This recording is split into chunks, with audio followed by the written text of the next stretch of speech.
Hey, what's up guys? Welcome to another video. Today we have with us the Govee DreamView T1. Now this is an LED light strip that goes on the back of your television and mimics the colors of your screen and projects it outwards onto the back wall. It creates a more immersive experience by spreading the colors on your TV across the wall and around the room. Now besides that, the light strip also has a lot of customization features as well as inbuilt presets, all of which we'll discuss in this video. A big thank you to Sync by District for sending this product to me for this review. All the product links will be in the description below, so do check that out for yourself. Now first off, let's get into the unboxing. Now upon opening the box, you'll get the roll of LED strips, which is broken down into 4 parts. A 2 feet length LED for the left and the right, as well as a 4 feet LED strip for the top and the bottom. It's worth noting that these LED strips work best on 55 to 65 inch TVs. Now apart from that, you also get some user manuals and instructions, a controller box that allows you some manual controls, a power adapter, some 3M light strip holders in case you don't want to use the adhesive on the strips, a set of calibration stickers, as well as a camera. Now that we've unboxed everything, let's talk about the setup, which is honestly very simple. The first thing you want to do is to dismount your TV and place it on a soft surface to work on, followed by a thorough cleaning of the surface to ensure a good adhesion. Once that's done, you can go ahead and start mounting the LED strips. Now one of the great things about these 4-segment LED light strips is that each of its corners are these flexible wires, which allows you to neatly bend the LED strips around the 90-degree edges. Now the way I'm mounting it is slightly towards the inner part of the TV. Now this is of course up to your preference, but I'm trying to avoid any harsh lights bouncing off the walls. Once all the LED strips are mounted, you can go ahead and mount the controller.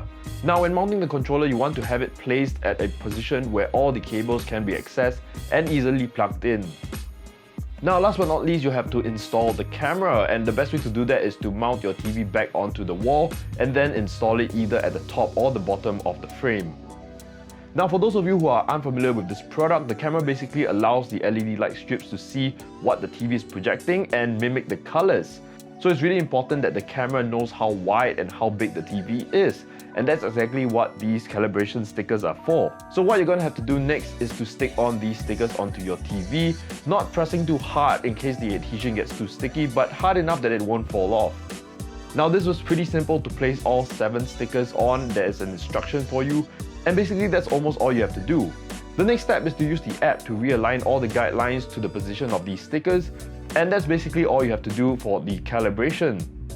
So now that the setup is complete, the light strips are ready to go. You can basically just turn on your TV, and the default mode will allow it to mimic the colors and spread it across the wall.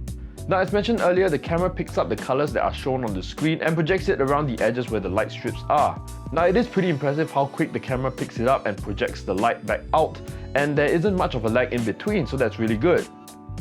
Apart from that, there are also other features that you can play with, including light adjustment, where you're able to adjust the brightness, the saturation, as well as the white balance. But in my opinion, you don't really need to adjust too much of these settings. By default, it's all pretty good, but it's there if you need to adjust them. Now the next setting that you can adjust is whether you want a partial color sensing or an average ambient sensing from around the TV.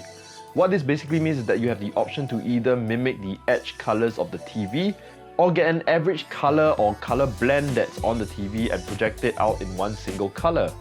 Now apart from the screen mimicking mode, you can also go into the music mode, which has different sensitivity modes to go along with your music.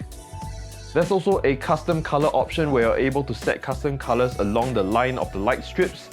Finally, some preset themes with different modes of lighting for various moods and activities. So I've been using this product for a couple of weeks now, and it has been pretty fun. It's a really immersive way to watch your movies, especially fast-paced ones. For the slower-paced videos and movies, I didn't think it really worked well, but that's really up to your personal preference. The other thing that I really like is how fast the camera actually picks up the colors and spreads it across the wall. I wasn't expecting too much, I was expecting some lagging, but there was no lagging at all. The customization and presets are also a very nice touch to give you a lot more than just that mimicking mode. And lastly, I think the installation of this product and the calibration of the screen is really simple to do and easy to set up, which is always a plus point when it comes to these consumer products. Now of course, there are going to be some downsides to this product. First of all, it isn't directly connected to your TV or controlled by your TV, which means you have to turn it on and off independently or do it by the app. The other thing is the camera, which can be quite unsightly, especially when you have a very nice clean white wall and there's just this little black stick that's sticking out. But finally, one of the things that I found a bit strange was that some colors were not represented as accurately. These are probably the skin tones, which it picks up as red. I think that's more of a calibration mode and something that you can adjust and fine tune in the settings, but it's something that didn't really come out accurately during the default settings. But all in all, I think this is a really cool product. I don't think it's very expensive to get this experience in your home. I think it's a very simple and convenient way as well. But a big thank you to Sync by District for sending this out to me for this review. It's been really fun and it's gonna be a lot more fun watching movies nowadays. But I hope you guys have enjoyed this video and found it informative for you. If you do like it, do give it a like, subscribe if you haven't, and I'll see you guys in the next video.